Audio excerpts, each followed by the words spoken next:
America और Iran के युद्ध में अब क्या होगा? कि अमेरिका जो कुछ भी कर रहा है जी। उसको मुंह की खानी पड़ेगी। कई लोगों का प्रश्न रहता है कि कुंडली में कैसे जाने कि व्यक्ति के पास धन आएगा या नहीं आएगा। नमस्कार प्यारे दर्शकों, आप सभी का हमारे पॉडकास्ट में एक बार फिर से स्वागत है। पिछले एपिसोड के क्रम को बढ़ाते हुए आज फिर से हम अपने पॉडकास्ट में एक स्वागत करते हैं देश के जाने माने ज्योतिषाचार्य डॉक्टर गणेश पांडे जी का। नमस्कार सर। नमस्कार, जय श्री राम। स्वर्णिमा जी। सर, जैसे आपने हमें और हमारे दर्शकों को ज्योतिष के कई सूत्रों के बारे में जानकारियाँ दी, तो आज हम आपसे उस सूत्र को आगे बढ़ाते हुए और आगे की जानकारियाँ प्राप्त करेंगे। जी बिल्कुल। सर, मैं आपसे पहला प्रश्न अपना पूछती हूँ कि कई लोगों का प्रश्न रहता है कि कुंडली में कैसे जाने कि व्यक्ति के पास धन आएगा या नहीं आएगा। बहुत अच्छा सवाल है स्वर्णिमा जी। आपका ही नहीं, जितने लोग ज्योतिष से जुड़े हुए मार्गदर्शन चाहते हैं जी। उनका भी यही सवाल होता है कि गुरुदेव, जीवन में पैसा आएगा या नहीं आएगा। तो यह देखने के लिए पैसा आएगा या नहीं आएगा, हमें कुछ विशेष भावों पर ध्यान लगाना पड़ता है। जी। जैसे कुंडली का जो दशम भाव है जी। का उसे कर्म का भाव बोलते हैं, सिद्धि का भी भाव है, और एकादश भाव जिसे लाभ भाव कहते हैं। तो यदि हम देखें कि कर्म भाव और लाभ भाव जी। में अच्छे ग्रह विराजमान हैं, शुभ ग्रह बैठे हुए हैं, शुभ ग्रहों की दृष्टि है, तो निसंदेह जीवन में पैसा आना ही आना है, इसमें कोई दो राय नहीं है। कुंडली के पंचम भाव और नवम भाव में जो शुभ ग्रह हैं जी। वो बैठे हुए हैं दशमेश और एकादशेश के साथ, तो निश्चित ही पैसा आना ही आना है, उसमें कोई दो राय नहीं। जी। तो सर, हम अपना दूसरा प्रश्न पूछेंगे कि कुंडली में धन संबंधी योग कैसे जान सकते हैं, योगों के बारे में। देखिए, कुंडली में धन संबंधी बहुत सारे योग होते हैं। जी। अगर हम कुछ विशेष योगों की चर्चा करें, ये धन योग होता किन के लिए है, यदि हम देखें कि ये धन योग होता किन के लिए है, तो होता है जातक के लिए। जी। कोई व्यक्ति जब पैदा होता है तो उसके लिए होता है कि अमुक व्यक्ति जीवन में पैसा कमा पाएगा या नहीं कमा पाएगा। तो सबसे पहली शर्त ये होती है कि जातक का लग्न मजबूत है या नहीं मजबूत। जातक जो कुछ भी सोचेगा जी। क्या वो अपने जीवन में कर पाएगा। तो जैसे जो कुंडली का प्रथम भाव यदि मजबूत है, जी। पंचम भाव मजबूत है और नवम भाव मजबूत है, एक तरह से धर्म त्रिकोण होता है ज्योतिष में। प्रथम, पंचम और नवम केंद्र त्रिकोण का संबंध होता है, और यदि प्रथम भाव, पंचम भाव और नवम भाव मजबूत है तो जीवन में पैसा आता ही आता है।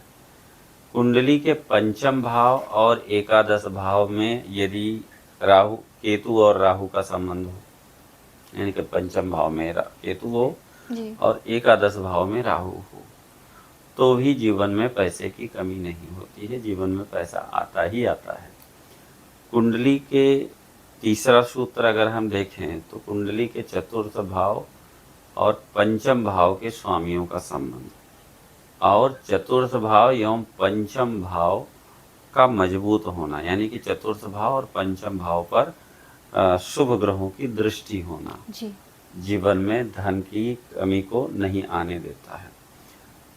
अगला सूत्र अगर हम देखें, चौथा सूत्र है कि धर्माधि कर्माधिपति योग, यानी कि नवम भाव एवं दसम भाव का संबंध, यानी कि नवमेश और दशमेश का एक साथ होना या कहीं से दृष्टि संबंध होना या नवमेश या दशमेश का एकादशेश के साथ संबंधित होना व्यक्ति के जीवन में पैसे की कमी नहीं आने देता है।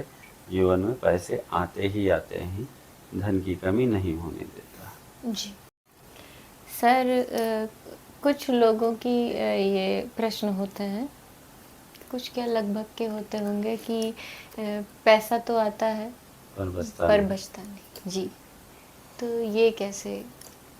देखिए, पैसा आने का भाव दूसरा होता है जी और पैसा बचने का भाव दूसरा होता है। जी यदि हम देखें तो कुंडली का लाभ भाव है, यानी कि एकादश भाव, जी उसे कुंडली का लाभ भाव कहते हैं। वहाँ से वह अगर मजबूत है जी तो पैसा आता है, लेकिन पैसा बचता नहीं है।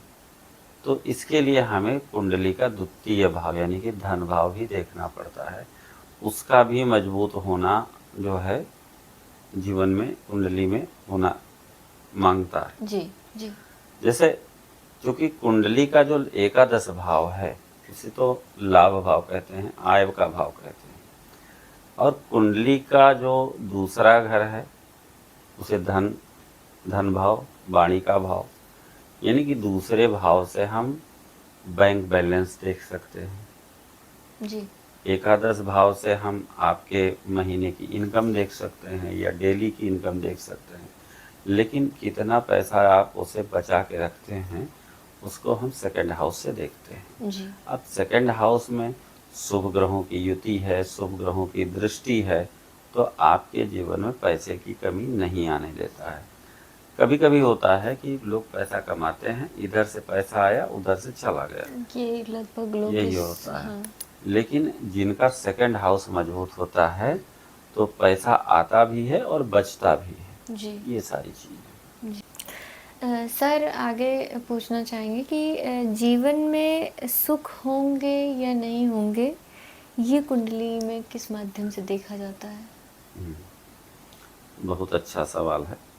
होता क्या है कि ज़्यादातर लोग पैसा कमाते हैं और उन पैसों का सुख स्वयं नहीं भोग पाते हैं। जी जितने ही बड़े बिजनेसमैन हों, बड़े ऑफिसर हों, आप सबको देखिए कि पैसा तो वो कमा लेते हैं, लेकिन उस पैसे का सदुपयोग, उस पैसे से जो सुख की प्राप्ति होती है वो उनको नहीं मिल पाते, उनका परिवार होता है। तो इसको देखने के लिए हमें लग्नेश का सुखेश के साथ संबंधित होना चाहिए।